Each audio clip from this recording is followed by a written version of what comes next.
recently. You're listening to Garlic Fries and Baseball Guys with Joe Shasky, Mark Willard. 2 episodes a week. Make sure you rate, review, and subscribe. All right, Sam, how would you compare what we were just talking about with Joc Pederson and the conversation you had with Rodon just a couple of weeks ago? Yeah, I mean, it was almost very similar. I mean, you look at the words that Rodon used, it was almost word for word what Joc said. The word that stuck out to me was, this is a first-class organization. The Giants, that's what they do. They treat their players well.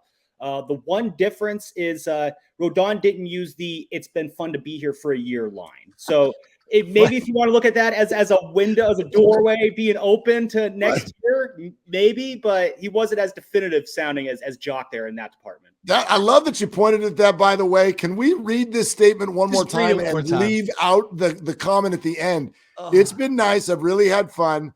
First-class organization. They do everything the right way. I'm glad I got to be a part of it. And then that same thing for a year. It changes the whole thing. It really does. You throw that in at the end. Again, it's everything short of see ya. Mark, I read that this morning at like 5 o'clock in the morning as I was sitting down preparing for our show. And I'm saying to myself, I can't believe he said this so bluntly. And just threw it out there. And I screenshot it and I sent it to the group saying to myself, do all guys talk this candidly? Am I missing something? Well, quite frankly, and that's why if I had to guess, I have no clue what has happened behind closed doors. But if I had to guess, Farhan has said so many times that we would love to keep Joc. This suggests to me that Farhan and Joc's agent have talked a number of times. Exactly. And my guess is the agent does not like what Farhan is saying, because Farhan, and our guess, because we know Farhan, my guess would be, gosh, this has been great. Like, maybe we should do it again next year. And they're like, no, we should do it for the next 4 years. Yes. And Farhan's like, maybe, how about a year and a half? Literally, I don't think long-term is on the table. No. And Joc probably feels with an OPS north of 850, he probably, somebody should sign me for 3 or 4 years. And that's probably not going to be the Giants, because why else would you speak this way going into free agency? Yes. Your agent would say, dude, don't take any team off of the table. Rodon said this without taking the Giants off the table. Joc said it, and he kind of did. Yeah, he did. No, he absolutely did. And I'm just looking around, and I'm thinking, what do you think your market is? And I get it. He probably values himself higher than others. But, okay, you want to play for a contender. Look around the outfields of all the contenders. They've all spent or prioritized high draft picks or spent tons of money on those outfields. Maybe he's thinking, let me see what happens with Aaron Judge, and then I become someone's backup plan if they don't land Aaron Judge, which that makes a lot of sense to me. Yep. But again, I don't know. I think you're right. I think you hit the nail on the head on they submitted some offers back and forth, and they're not impressed at all, Joc said. It feels like that. And I love what you said also. I think we forget this sometimes when we're assessing a free agent. This conversation actually came up again with Garoppolo this week on the air, because it's like so many people have spent this week being like, he is what he is. He's terrible, right? He's limited. We all know that. And I'm like, Jimmy doesn't feel that way. When he's having conversations about the future of his career, he and Donnie are not sitting there and going, well, I'm limited and I'm not very good at this, so what should we do next? The reason I bring that up is you're right. All of these players, especially at the beginning of free agency, are going to be thinking on the high end. They're going to think good things about themselves. Let me throw this one at you. This quote just came out today, and it's from Carlos Correa of the Minnesota Twins, who did the short 1-year prove-it deal. He didn't have a through-the-roof year, but he had a nice year. He is set up to hit the market again, and again, it's a big shortstop market. So here's when he was asked about the possibility of returning to the Twins. Correa says, quote, when I go to the mall and I go to the Dior store, when I want something, I get it. I ask how much it costs, and I buy it. If you really want something, you just go get it. I'm the product here. If they want my product, they've just got to come get it.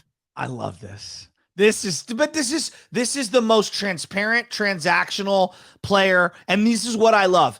I think I'm worth X. I'm going to the highest bidder. Yeah, yes, I'd like to win, but money talks. Like, that's where he's at right now. He signed basically a 3-year deal with an opt-out after 1 year. Like, that was what the deal was in free agency because he wasn't satisfied. Trevor Story sat there and sat there and sat there, and he ended up getting a 4 or 5 year deal with the Red Sox.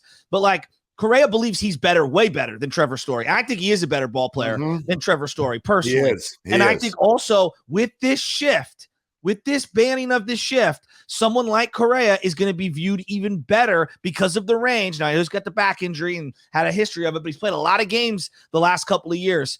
To me, this dude is saying, come get me, Giants. That's what this was. Well, I mean, look, Carlos Correa, and we've had so many conversations about Aaron Judge. And the one thing, I guess it's not the one thing, but the major thing to me that is going to give the Giants major pause with Aaron Judge, and if they did it, they would have to do it kind of gritting their teeth, is the fact that by the time he plays his next game next year, he's going to be 31 years old.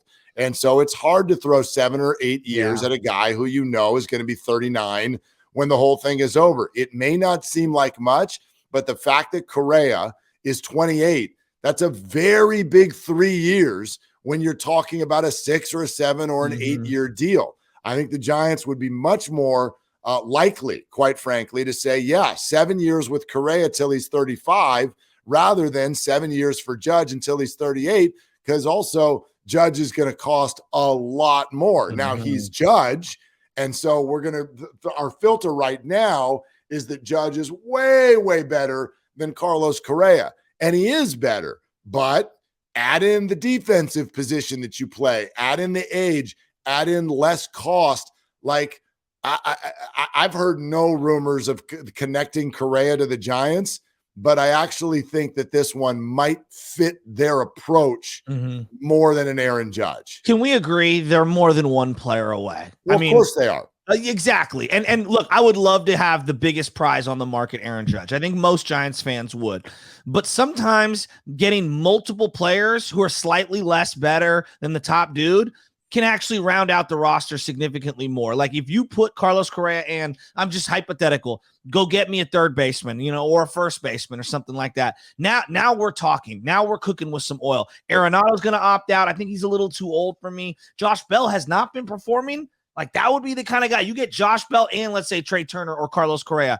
You could have more impact on the 162-day game lineup than one player in Aaron Judge. As great as Aaron Judge is, he's more comprehensive player than both those guys. So, I mean, yes, I'd like the top dog, but I'll settle for a Carlos Correa. Right now, beggars can't be choosers. I know that a Giants fan is going to say this team can afford Aaron Judge and more players, and that's true. That's hard. So I do think that they're going to be involved in the Aaron Judge conversation if Aaron is even willing to leave, and I don't know that he is. Yeah. But if he's willing to leave, or if he wants to leave, then I do believe the Giants are a player for him. But I'm hearing what you're saying, and I am going to say that this is the more likely scenario. The Giants, even though some people want to fire everybody, the Giants execs are secure enough right now in their job that they would be willing to do what I'm about to say, which is, instead of an Aaron Judge who has a Q rating in baseball, but very few baseball players have that name recognition, that box office. The Giants are not going to be sucked into that necessarily. They're not going to get him just because he's box office. What I think is more likely is, you're right, they come in with a complement of 3 or 4, like, not landmark free agents, but affect your roster free agents. And when people say, oh, great, who's that? Like, I don't know who that is. The Giants brass will feel confident enough to say, talk to us in May, talk to us in June. We think we've built a better team, and they're going to have confidence that they're 10 to 15 games over 500 halfway through the year, and they'll say, okay, are you okay now that we didn't go get Aaron Judge?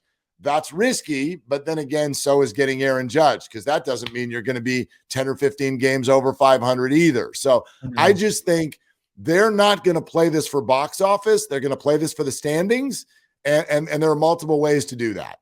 Yeah, and we've been talking hypothetically about what a salary would look like for Aaron Judge. Last episode, I was saying, hey, I'm hearing 7 years, 40 million approximate.